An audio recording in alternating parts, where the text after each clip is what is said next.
Hello parents. Coronavirus COVID-19 has very quickly impacted on many parts of our lives. Every day we get new information about what we need to do to keep ourselves, our families and our communities safe. As parents, our attention is on our children. And while we struggle to make sense of it all and keep up to date, our children are wanting explanations. Over the last few days, some great resources have popped up about what to say to our children about COVID-19 and how to answer their questions. Some examples include websites of UNICEF, the Child Mind Institute, The Conversation, PBS Foundation, among others.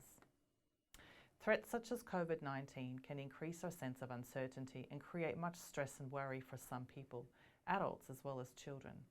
Everybody manages differently. One thing that helps many of us to deal with uncertainty is taking action. Scientists tell us that the most important thing we can all do now is practice social or spatial distancing. Social distancing is important because it slows down the spread of the virus. This means that less people get sick at once and health services can keep up with looking after people who get sick.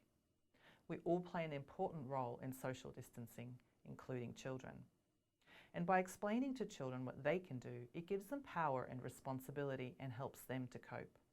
This video is about how to talk to children about social distancing. Before you raise this topic, make sure you choose a good moment. Make sure you have time, there are minimal distractions, and you and your child can focus on the conversation. Make sure you are feeling calm. This will help your child to feel calm too. Use simple language in your explanation and show them where possible with examples. It can be helpful to give them alternatives too. Let's go through some social distancing strategies and some ideas of how to talk to children about them. To keep distance between people, it is a good idea to avoid crowded places. Don't shake hands, touch, kiss, or hug other people. You could say to your child, "Everyone needs to be careful now. We don't want to share germs. We have to stay 2 arms away from other people. We can still hug the people in our house, but we can't hug other people." You could also give them an alternative of what they could do. You could say, "Sometimes we want to show people that we're happy to see them. We can still wave to them, we can use the Ausline sign for I love you, or send them a heart with our hands."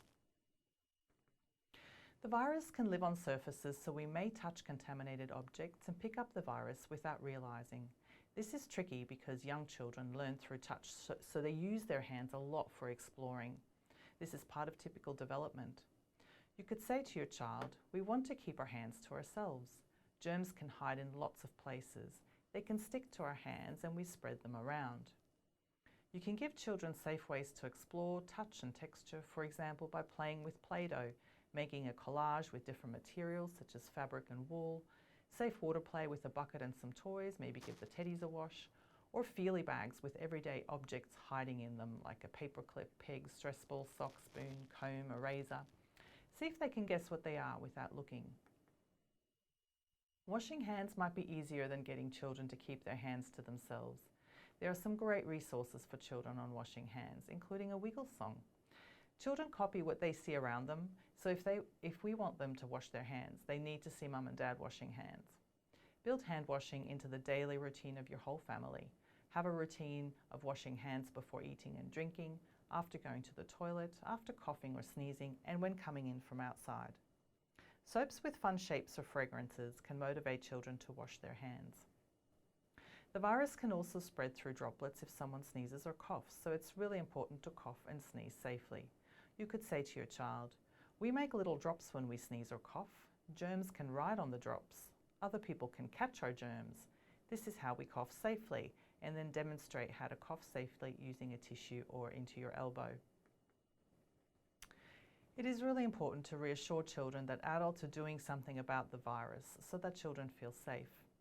Children play an important role in keeping themselves and our community safe, and social distancing gives us all some tools.